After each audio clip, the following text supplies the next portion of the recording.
How's it going, guys? My name is Jesse, if you don't remember. Today we'll be talking about the recreational use of marijuana in the state of Arizona. So, just a little background on it. So, 33 out of the 50 states in the United States have legalized marijuana for medical use, but only 11 out of the 33 have done it for recreational use. Illinois being the most recent one, I think in January, like on New Year's, they passed the law making it legal for recreational use. And as you guys may know it by seeing it on the streets, CBD is literally illegal pretty much everywhere, and there's someone selling CBD pretty much every corner that you turn. For those that don't know much about it, for medical marijuana, you just need a card, but that can be a little bit expensive for some people. It can range anywhere from 200 to maybe $300, maybe even 500 depending on the place, just to get a medical marijuana card, and not a lot of people can afford that.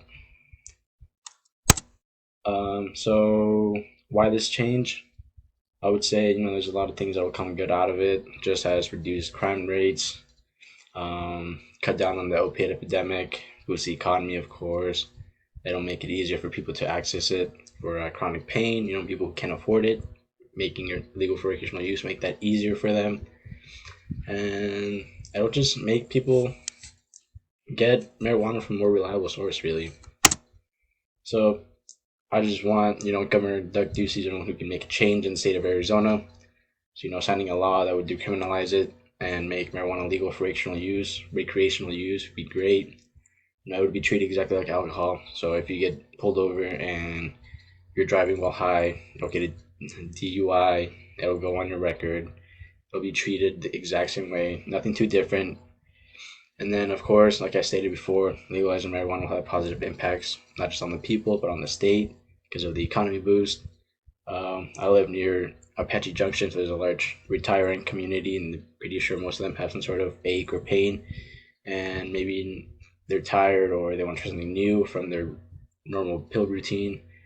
Medical marijuana will allow them to do that, even if they can't afford it. Recreational use will allow them to walk into a dispensary and just ask the client or the store clerk which strain would be better for this type of pain or anxiety, depression, anything like that.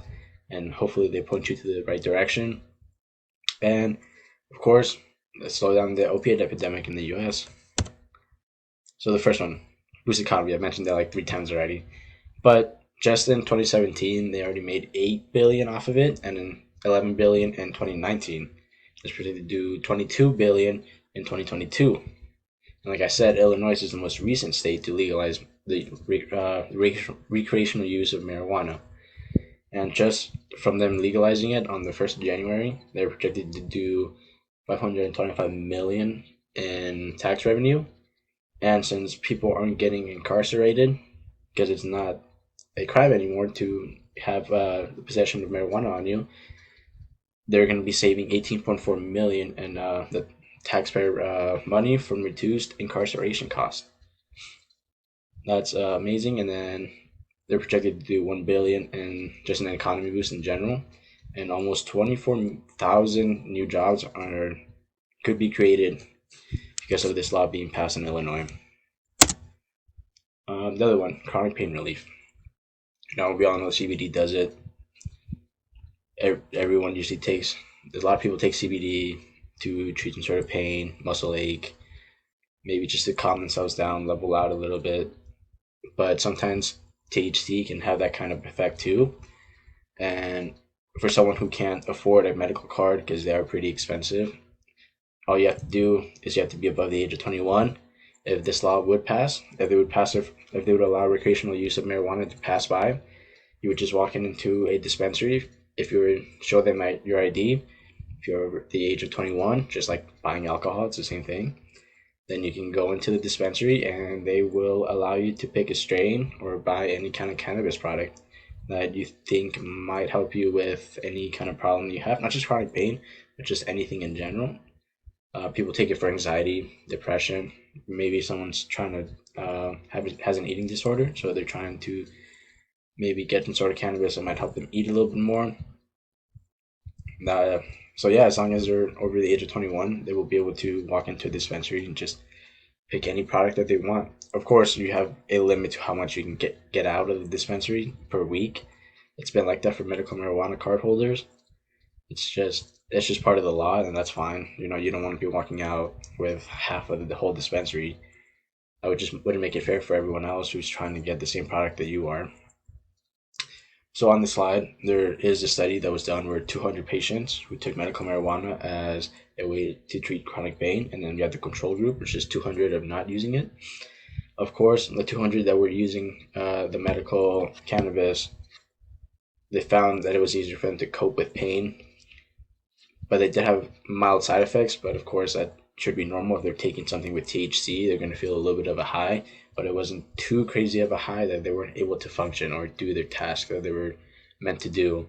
It was like, it wasn't, yeah, it was a decent high, but not too crazy that they were just slumped on the couch and they couldn't do anything. And of course, the opiate epidemic. There's a huge opiate epidemic in the United States right now. It's been going on for some time now, and it's just people are getting addicted left and right. It's kind of hard for them to get prescribed, but people are finding ways to get through that.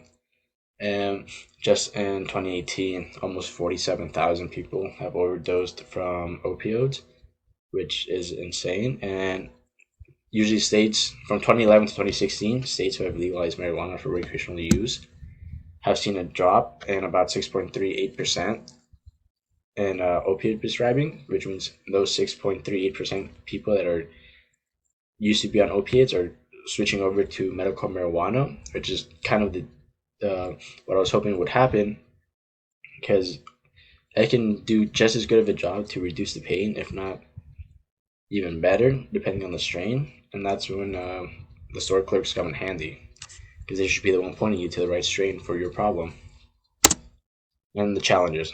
So some of the challenges is, will it make it easier for teens or young adults to get hold of? Simple question, yes, but at least you will know that they will be getting it from a reliable source.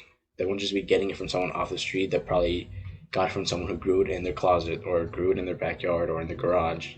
No, they'll be getting it from a dispensary who had it grown on a farm, had it taken care of properly, and is now in a safe environment from hopefully a company that is safe and trustworthy.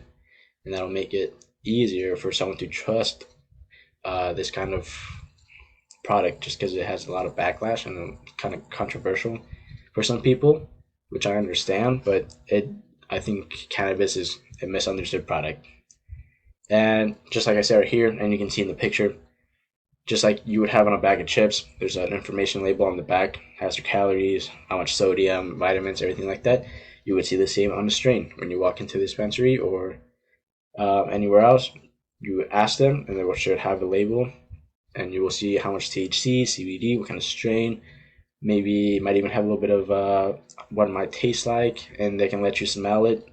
I don't know if you guys can see on the picture, but there's like that little rubber black part that just has a little opening, and you can just sniff it. Some people like to do that just because they like the smell, and that's something that these stores would have to do, because it would be part of this the law if the state would pass this.